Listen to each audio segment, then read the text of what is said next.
Anyone who's told you that Miatas are the perfect car has lied straight to your face. Here are 5 things I hate and love about my Mazda Miata. Ignore my rust hole.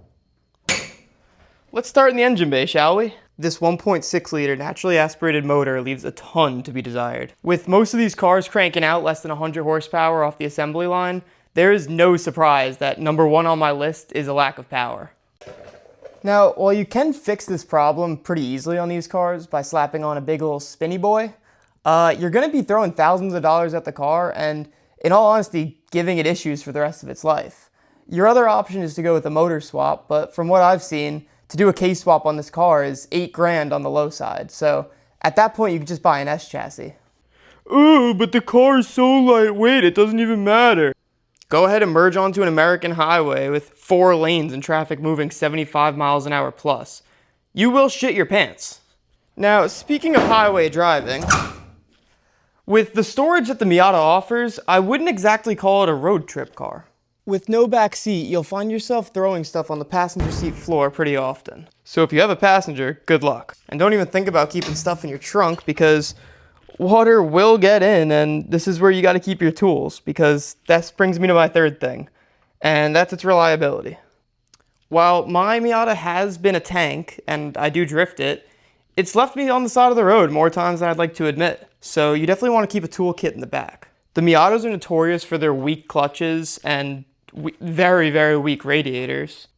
And you're going to be going through your motor mounts and any wear and tear items like bushings pretty quickly in this car. Well, I guess none of that is too crazy considering it's a 35-year-old car, but this kind of brings me to my next thing, and it's something that you guys may not have been able to ignore. And that is the rust.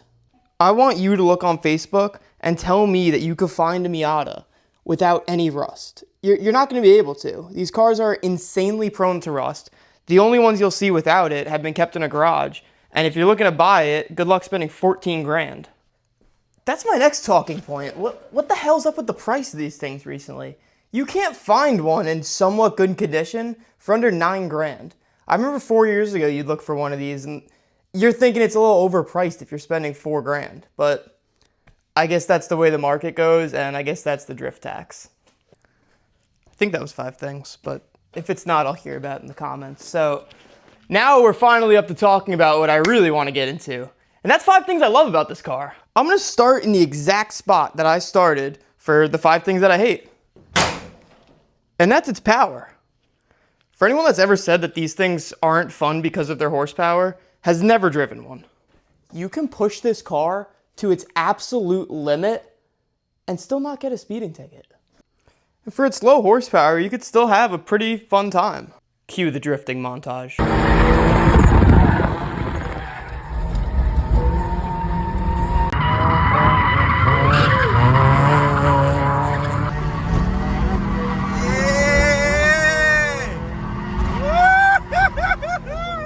All those clips were on a stock power 1.6 liter Miata. If you take a bone stock Miata and just throw wheels, tires, and suspension on it, you're going to be a force to be reckoned with at your local track day. I know you've all seen the videos of these things bullying Porsches at tracks. The next thing I absolutely love about the Miatas is the community.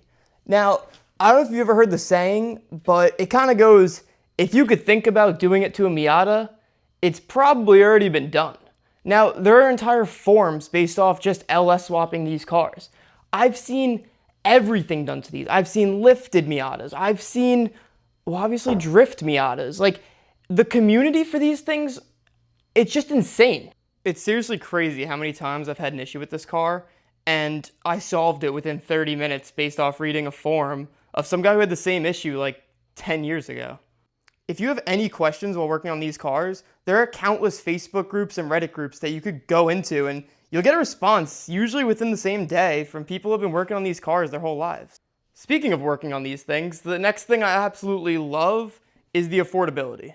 Parts are abundant for these cars. You will find them anywhere. You search any part for this car, you'll get directed to 30 different websites with that same exact part, maybe their own take on it, maybe a different color, but you will find what you're looking for. And what you might be surprised to find out on a car that's 35 years old is that parts are extremely cheap.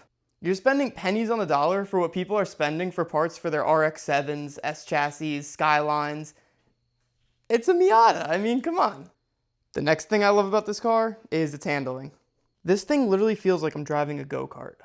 Now, for the last thing on my list, and trust me, it was hard to only come up with 5 things, but the last thing is just going to be how much fun these cars are. At the end of the day, you'll be ripping around in a 2,000-pound convertible that is insanely responsive. I've owned quite a few cars, and while this might be one of the slowest, it is by far the most fun car I've ever owned. You're realistically not going to find a car nowadays that brings you the same raw, real driving experience that an old Miata like this will bring you. It's kind of everything on my list, but as an honorable mention, I had to do it. You know it's the pop-ups. There are so many different things I could have talked about with this car, and I didn't. So if you guys want a part 2, be sure to let me know in the comments. Let me know what you want to see. Don't forget to subscribe and leave a like. Let me know what you want to see next.